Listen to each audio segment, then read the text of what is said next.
La conception pédagogique d'un module, d'une séquence de MOOC, s'articule autour de 3 éléments fondamentaux que sont les objectifs pédagogiques, les activités pédagogiques et l'évaluation. Ces différents éléments sont interdépendants. De la bonne imbrication de chacun d'eux va dépendre la cohérence, le bon déroulement de votre formation. C'est ce qu'on appelle l'alignement pédagogique. L'élément le plus important, celui avec qui tout commence, c'est la définition des objectifs pédagogiques. Pourquoi définir des objectifs pédagogiques est-il si important ? L'objectif pédagogique permet de savoir où l'on va. C'est en quelque sorte notre destination, là où on souhaite amener nos apprenants. Votre destination doit être la plus précise possible pour que personne ne se perde, ni vous, ni vos apprenants. L'objectif, c'est la cible à atteindre. L'objectif pédagogique permet de choisir la bonne méthode, la bonne activité pédagogique qui permettra d'atteindre l'objectif. C'est le comment on y va, avec quels moyens, quel parcours, quelles étapes. Enfin, il sert à vérifier qu'on a atteint l'objectif. Il facilite l'évaluation. Il permet de valider si la destination initiale prévue est atteinte. L'objectif pédagogique sert en quelque sorte de feuille de route pour votre formation. Il balise les différentes étapes à franchir pour atteindre le résultat d'apprentissage souhaité. Il permet d'assurer la cohérence entre la destination cible, le parcours et l'arrivée. Il permet ainsi de garder vos apprenants motivés et engagés. Comment s'énonce un objectif pédagogique ?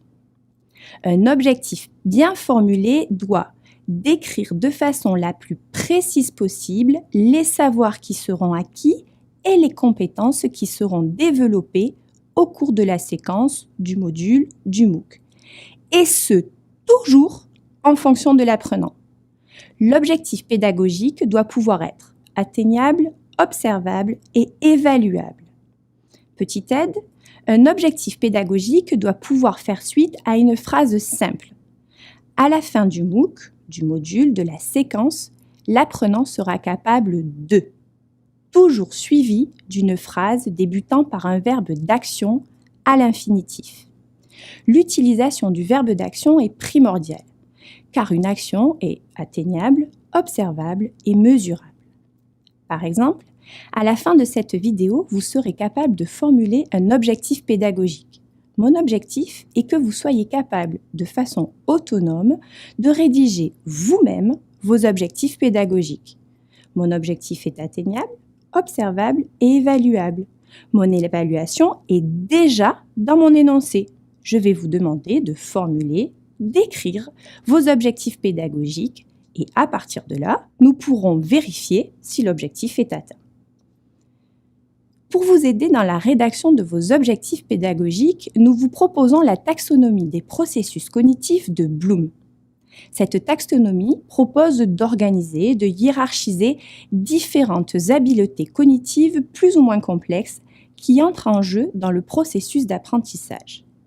Ces habiletés cognitives sont classées en 6 niveaux. Mémoriser, comprendre, appliquer, qui font appel davantage à de la mise en pratique, analyser, évaluer, qui implique de la réflexion, et enfin créer. À chaque niveau, Bloom propose une série de verbes d'action. Ainsi, l'intérêt de cette taxonomie est double. Tout d'abord, de mettre à disposition une boîte à outils pour énoncer clairement vos objectifs pédagogiques. Et également d'identifier le niveau des capacités cognitives sollicitées par vos objectifs pédagogiques. Situer à quel niveau votre objectif se trouve dans la taxonomie vous permettra de développer des activités pédagogiques faisant appel à des habiletés cognitives de même niveau que celles que vous souhaitez développer chez vos apprenants. Cet alignement entre objectifs et activités de même niveau cognitif permettra de favoriser la lisibilité, la cohérence de votre parcours et facilitera ainsi l'apprentissage en optimisant l'atteinte de votre objectif. À chaque niveau correspondent des activités plus spécifiques. La prise de notes est plus adaptée pour la mémorisation que pour l'analyse.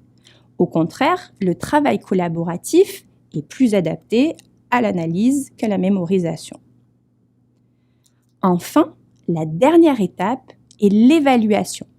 Vous pourrez concevoir une évaluation qui oblige les apprenants à engager chaque verbe de vos objectifs pédagogiques, une évaluation qui mobilise le même type d'habiletés cognitives travaillées durant vos activités pédagogiques.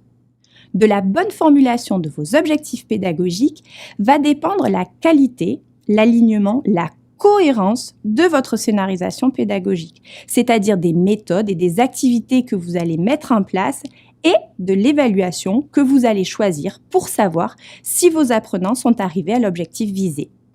Il est donc très important de prendre le temps de bien réfléchir à la formulation de vos objectifs pédagogiques et de comprendre quelle transformation cognitive ils impliquent chez vos apprenants.